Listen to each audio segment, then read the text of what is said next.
Olá pessoal, tudo bem? Bom, para quem não me conhece, meu nome é Delberis, eu sou professor e diretor no Departamento de Engenharia Elétrica da PUC do Rio de Janeiro e estou apresentando uma série sobre o impacto da geração distribuída nos sistemas de proteção de energia elétrica. Já estamos na aula 4, então se você quiser acompanhar essa série, volta lá na aula 1. Deixa eu mostrar aqui para vocês. Ops. Então a gente começou com uma introdução às redes elétricas, onde eu falei da arquitetura dos sistemas elétricos, a proteção que é utilizada. Na última aula a gente falou de análise de curto-circuito com geração distribuída, então eu mostrei para vocês como é que o curto-circuito ele é impactado, né, pela geração distribuída, e hoje a gente vai falar dos impactos desse curto-circuito que é afetado pela geração distribuída na proteção dos sistemas elétricos. Se você gosta desse tipo de conteúdo, se inscreva nesse canal, tem muita coisa sobre sistemas de distribuição de energia elétrica, redes elétricas inteligentes. Se você quiser mais informações a respeito desse assunto, basta baixar o e-book que está na descrição desse vídeo, um e-book totalmente gratuito e que traz análises e estudos e a apresentação dos sistemas de distribuição de energia elétrica e das redes elétricas inteligentes. De tempos em tempos eu também ofereço um curso online sobre esse assunto. Então se inscreva no canal, dê um like e sinalize para mim o tipo de conteúdo que você gosta de ver para que eu possa estudar e trazer esse assunto para esses vídeos que eu faço, beleza? Então vamos lá. Desafios com a instalação da geração distribuída. A proteção ela tem alguns componentes importantes, alguns pré-requisitos importantes. Dois deles estão relacionados à confiança e à segurança dos sistemas de proteção. Tá? E muitas vezes eles são até um pouco conflitantes. Né? De um lado você perde um pouco de confiança para ganhar mais segurança, de outro lado você perde segurança para ganhar confiança. Tá? Então a gente fica meio que numa balança para alcançar o melhor ponto de equilíbrio entre essas duas coisas. Vou mostrar para vocês como isso acontece quando a gente tem a geração distribuída instalada. Então, por confiabilidade, a gente vai definir como a probabilidade do sistema funcionar corretamente. Está funcionando corretamente? Está direitinho? Confiável. E por segurança é a capacidade do sistema não atuar de forma indevida. Né? Então, não teve curto-circuito. Por que ele atuou? Né? Então, ali tem um problema de segurança. No caso de confiabilidade, teve um curto-circuito, ele atuou, opa, tá correto. Tá? Então, essa é a ideia de confiabilidade e segurança que a gente vai explorar nessa videoaula. Né? Esse material que eu estou trazendo para vocês está disponível, né? Ele foi baseado, né, nesse artigo Effect of DG on Distribution Grid Protection, né, dos colegas lá da Universidade de Tecnologia de Eindhoven. Um material muito bom, vale a pena a leitura. Tá? Bom, os problemas que a gente tem associados à geração distribuída são os seguintes. Cegueira da proteção, ou seja, a gente já mostrou que quando a geração distribuída entra, a corrente de curto-circuito lá da subestação, ela pode diminuir. E se ela pode diminuir, a proteção eventualmente não vai ver um curto-circuito que acontece. Então, isso é o que a gente chama de cegueira da proteção. False trip, vou mostrar para vocês um exemplo daqui a pouco de false trip. Perda de coordenação entre religador e elo. Falta de sincronismo entre religadores, proibição de religamento automático. Basicamente são esses os principais problemas que a gente tem. Existem questões associadas a ilhamento também que eu vou explorar numa aula exclusiva sobre o ilhamento com geração distribuída. Tá? Mas só para vocês terem uma ideia, né, quando a gente fala em cegueira de proteção, vamos pegar aquela situação que eu descrevi anteriormente, em que a gente tinha uma geração distribuída instalada lá no meio do alimentador, né? E ocorre um curto-circuito lá no final desse alimentador. E aí eu disse, ó, se tem uma corrente de curto-circuito que está ajustada para um determinado valor, aqui nesse caso, sei lá, alguma coisa da ordem de 650 amperes, que não é isso, né? Na verdade, o ajuste do relé, você passa pelo TC, e do TC você tem uma corrente muito menor ali. Mas vamos pensar nesse valor aqui, de 650 amperes.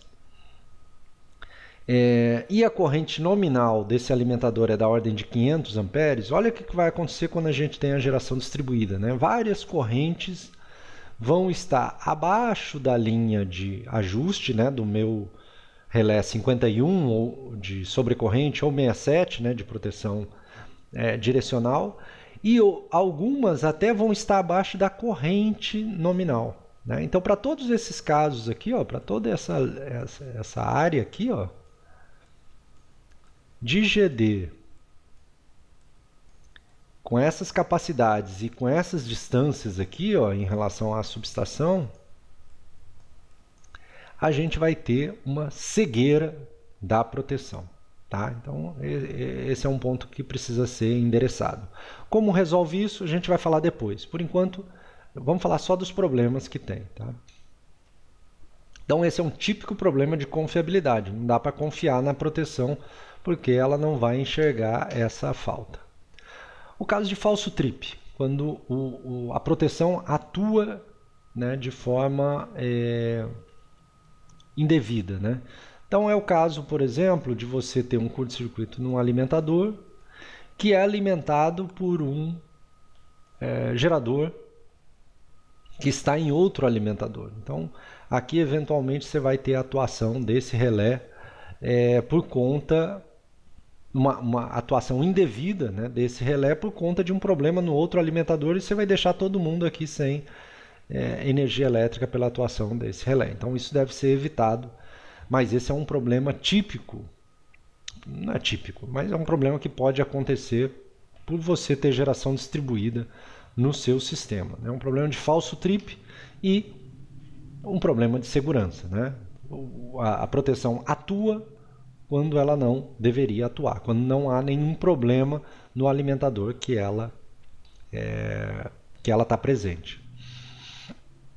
Bom, muito bem. Vamos explorar agora como é que um religador atua com relação a um outro religador quando tem geração distribuída e a atuação do religador com um elo fusível. Tá?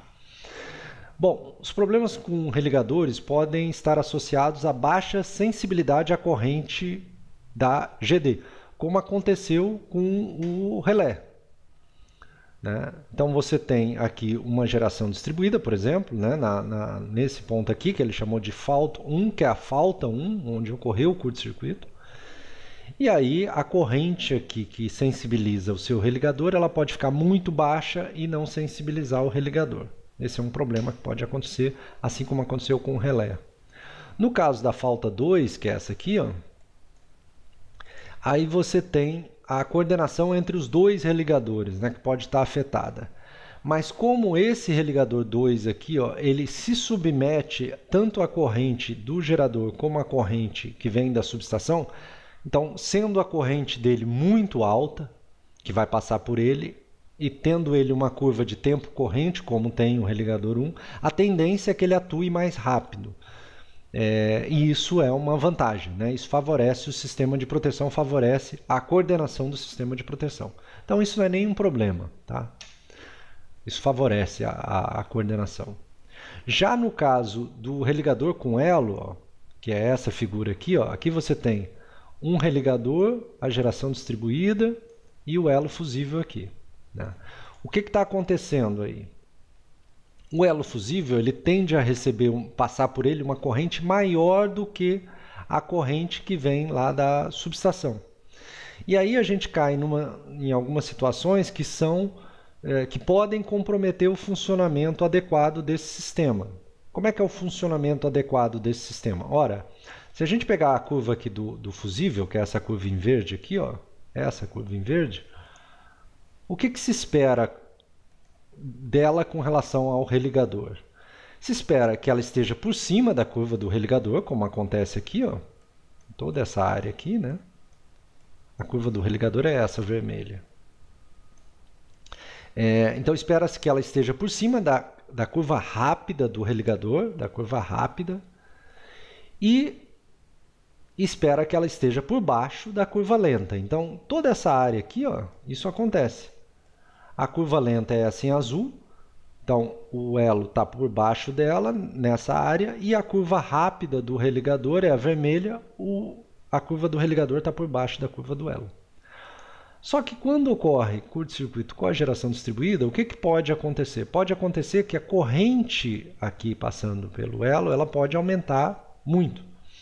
E aí a gente sai dessa região aqui, ó, que é a região de coordenação, para uma região de descoordenação, que é essa aqui, onde a corrente de curto-circuito no elo ela é muito alta, a ponto de o elo fundir primeiro do que o religador atua. Ou seja, a rápida do religador é mais lenta do que o elo fusível. E isso é uma descoordenação do seu sistema de proteção. Tá? Então, esse é um outro problema que pode acontecer devido à geração distribuída. Esses problemas de GD, eles vão além da redução da corrente de curto-circuito. Acho que isso a gente já está mais do que claro, né? Problema de falso trip, descoordenação entre religadores são alguns dos problemas que eu acabei de relatar, né? Além disso, existem questões relacionadas ao ilhamento. Vamos falar sobre ilhamento, né, daqui 2 aulas. Porque na próxima aula a gente vai estudar as soluções para esses problemas que eu apresentei aqui para vocês, né? Então, a mitigação para esses problemas que eu apresentei na aula de hoje, a gente vai estudar na próxima aula, tá? E ilhamento na aula seguinte. Beleza? Então, se gostaram desse conteúdo, dê um like e a gente se vê na próxima aula para falar sobre as soluções associadas aos desafios com a instalação da geração distribuída.